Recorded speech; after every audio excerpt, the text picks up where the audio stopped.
মুভির শুরুতেই প্রধান ক্যারেক্টার সুকিংকে দেখানো হয়। সে ছিল খুবই আনলাকি বা দুর্ভাগা। সে এতটাই আনলাকি ছিল যে তার সাথে কেউ বন্ধুত্ব করত না। সবাই বিশ্বাস করত এর সাথে বন্ধুত্ব করলে তাদের ভাগ্য দুর্ভাগ্যে পরিণত হবে। দুর্ভাগা সুকিংয়ের জন্মের সাথে সাথেই তার মা মারা যায় এবং তার বাবা সব সময় জুয়া খেলত, কিন্তু সে কখনোই জিততে পারেনি। একদিন সুকিং তার বাবাকে জুয়া খেলতে সাহায্য করছিল, ফলে তার বাবা প্রথমবারের মতো জিতে যায় এবং খুশিতে স্ট্রোক করে সেখানেই মারা গিয়েছিল। বর্তমানে সুকিংয়ের আপন বলতে রয়েছে তার একমাত্র ভাই, যে এখন ক্যান্সারে আক্রান্ত হয়ে হসপিটালে ভর্তি আছে। একদিন সুকিং যখন বাড়ি ফিরছিল তখন সে দেখে ছিনতাইকারী একটি মেয়ের ব্যাগ চুরি করে পালিয়ে যাচ্ছে। সে মেয়েটিকে সাহায্য করার জন্য দেয়ালের আড়ালে লুকিয়ে পড়ে এবং যখন সে চোরকে মারতে যাবে তখন ভুলবশত সে ওই মেয়েটিকেই মেরে অজ্ঞান করে ফেলে। এই দেখে ছিনতাইকারী তাকে ধন্যবাদ দিয়ে চলে যায়। সেই মেয়েটির নাম হচ্ছে লু। এরপর সে যখন মন খারাপ করে বাড়ি ফিরছিল তখন সে রাস্তায় একজন বৃদ্ধ লোককে কাগজ জ্বালাতে দেখে। বৃদ্ধ লোকটি তাকে দেখে ইশারা করে ডাকে এবং বলে, তুমি এত চিন্তিত কেন?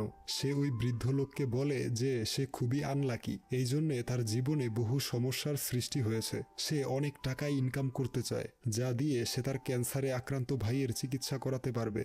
এই শুনে বৃদ্ধ লোকটি তাকে কিছু টাকা দিতে চায়, কিন্তু সে টাকা নিতে অস্বীকৃতি জানায়। এতে বৃদ্ধ লোকটি খুশি হয়ে বলে, আমি তোমাকে গোল্ডেন আইস বা সোনালী চোখ নামক একটি অলৌকিক শক্তি উপহার দিলাম, যার মাধ্যমে তুমি যে কোনো কিছু ভেদ করে দেখতে পারবে। আর এই সুপার পাওয়ারের একটি শর্ত আছে, এটি যদি খারাপ কাজে ব্যবহার করো তাহলে তুমি ধ্বংস হয়ে যাবে। পরবর্তী সিনে অনেক পুরাতন এবং মূল্যবান একটি ড্রাগনের স্ট্যাম্পের নিলাম দেখানো হয়, যেখানে একটি মেয়ে সেই স্ট্যাম্পটি চুরি করে সেখানে একটি নকল স্ট্যাম্প রেখে দেয়। মেয়েটি সিকিউরিটির কারণে স্ট্যাম্পটি নিয়ে যেতে পারে না, তাই একটি বইয়ের ভিতর রেখে টেবিলের নিচে আটা দিয়ে লাগিয়ে রাখে। কিন্তু সে চলে যাওয়ার পর বইটি নিচে পড়ে যায়। তখন রুম পরিষ্কার করতে আসা লোকটি ময়লার ঝুড়িতে করে বইটিকে আবর্জনার গাড়িতে দিয়ে দেয়। পরদিন সকালে সুকিং ঘুম থেকে জেগে দেখে সে রাস্তার মধ্যে শুয়ে আছে। এরপর সে তার একমাত্র বন্ধু লিউয়ের কাছে আসে। লিউয়ের দিদার একটি পুরাতন বইয়ের দোকান ছিল। সে প্রতিদিন লিউয়ের দিদাকে বই গুছিয়ে রাখতে সাহায্য করে। সেই দিন ওই ড্রাগন স্ট্যাম্প রাখা বইটি তাদের দোকানে আসে। এরপর যাওয়ার সময় সে কয়েকটি বই কিনে নেয়, আর সেই বইগুলোর মধ্যে ওই বইটিও ছিল।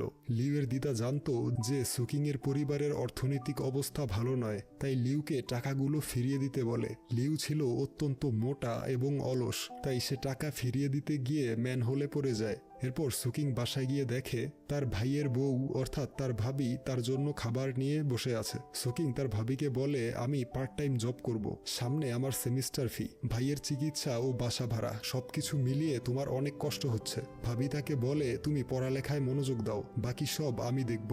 তারপর সে রুমে এসে বইগুলো ব্যাগ থেকে টেবিলে রাখে। তখন সে লক্ষ্য করে বইয়ের ভেতরের সবকিছু স্পষ্ট দেখতে পাচ্ছে, তাই বইটি হাতে নিয়ে এক চোখ বন্ধ করে বইটির দিকে তাকালে দেখে তার ভেতরে একটি ড্রাগনের স্ট্যাম্প রয়েছে। বই খুলে সে স্ট্যাম্পটি পেয়ে যায়। সে বুঝতে পারে গতরাতে সেই বৃদ্ধ লোকটি তাকে সত্যি সুপার পাওয়ার দিয়েছে। এতে সে প্রচন্ড খুশি হয়ে চিৎকার করতে শুরু করে।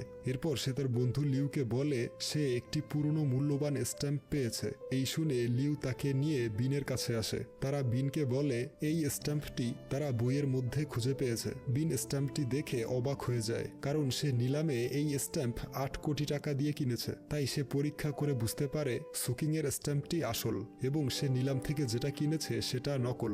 বিন সুকিংকে জিজ্ঞেস করে এটা কত টাকায় বিক্রি করবে। সুকিং বলে 4000 টাকা। এই শুনে বিনের প্রচন্ড হাসি পায়। সে তাদেরকে 4 লক্ষ টাকা দেয় এবং সুকিংকে বলে তুমি খুব ভাগ্যবান, তাই আগামী সপ্তাহে ইউনান শহরে একটি পাথরের গ্যাম্বলিং কম্পিটিশন হবে। তুমি চাইলে আমার সাথে অংশগ্রহণ করতে পারো, তাতে তুমি কিছু ইনকাম করতে পারবে।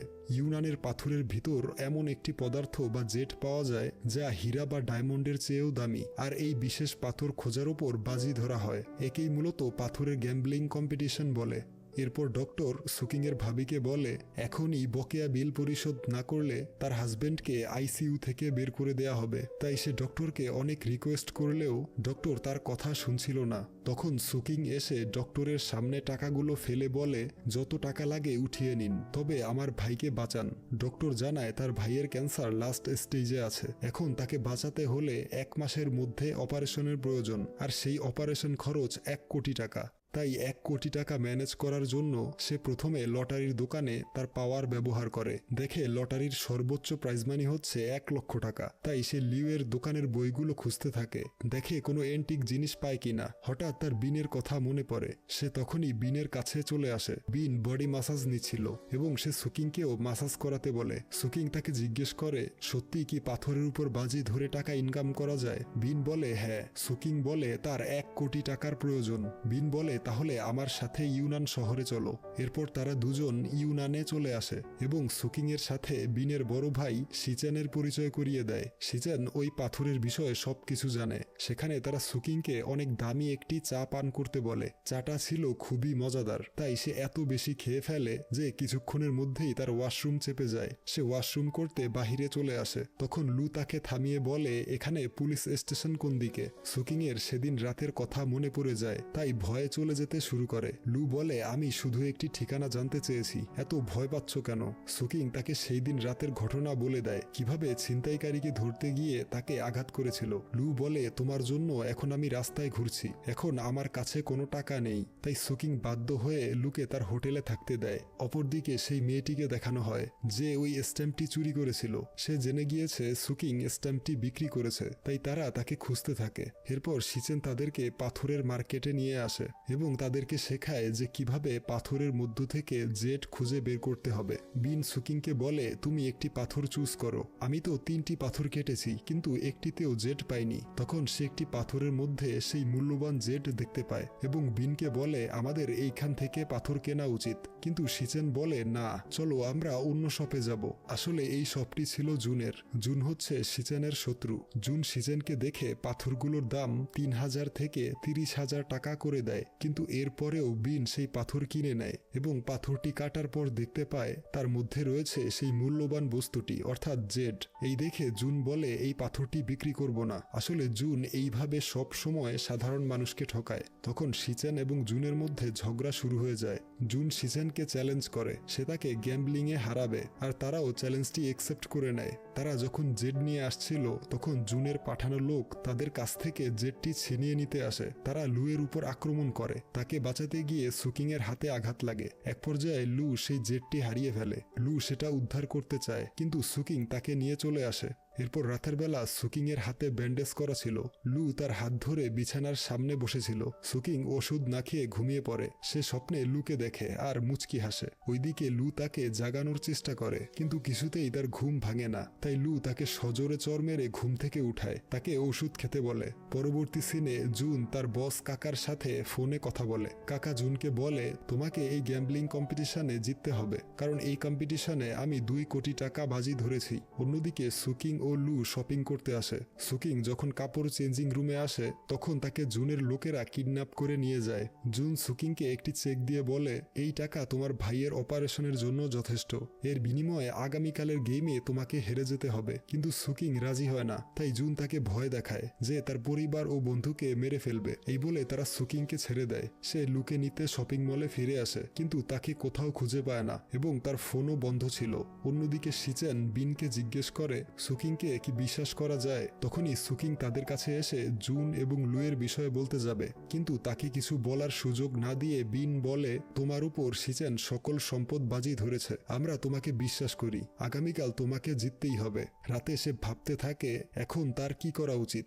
একদিকে তার ভালোবাসা, অন্যদিকে শিচেন যে তার সবকিছু দিয়ে তাকে সাহায্য করছে। তখন সে স্বপ্নে ওই বৃদ্ধ লোককে দেখে। বৃদ্ধ লোকটি বলে, তুমি যদি এই পাওয়ার খারাপ উদ্দেশ্যে ব্যবহার করো তাহলে পাওয়ারটি তোমার থেকে নিয়ে যাওয়া হবে এবং তুমি আবারও আগের মতো আনলাকি হয়ে যাবে। পরদিন স্টোন গেমব্লিং শুরু হয়। সবাই যখন জেড পাথর খুঁজছিল তখন শিচেনের ফোনে একজন একটি পিকচার পাঠায়। সে মনে করে সুকিং বিশ্বাসঘাতকতা করে জুনের সাথে যোগ দিয়েছে। পিকচারটি সে বিনকে দেখায়। বিন যখন সুকিংকে জিজ্ঞেস করতে যায় তখনই সুকিং একটি দামি জেড পাথর দেখে এবং তার পাওয়ার ব্যবহার করে বুঝতে পারে এটি সবচেয়ে দামি পাথর। সেই সময় লু ফিরে আসে। তাকে সুকিং জিজ্ঞেস করে, তুমি কোথায় ছিলে? সে বলে, গতকাল তোমাকে খুঁজে না পেয়ে আমি বাসে উঠেছিলাম, আর বাসে ঘুমানোর কারণে আমাকে লাস্ট স্টেশনে নিয়ে গিয়েছে, তাই এখানে আসতে অনেক দেরি হয়েছে।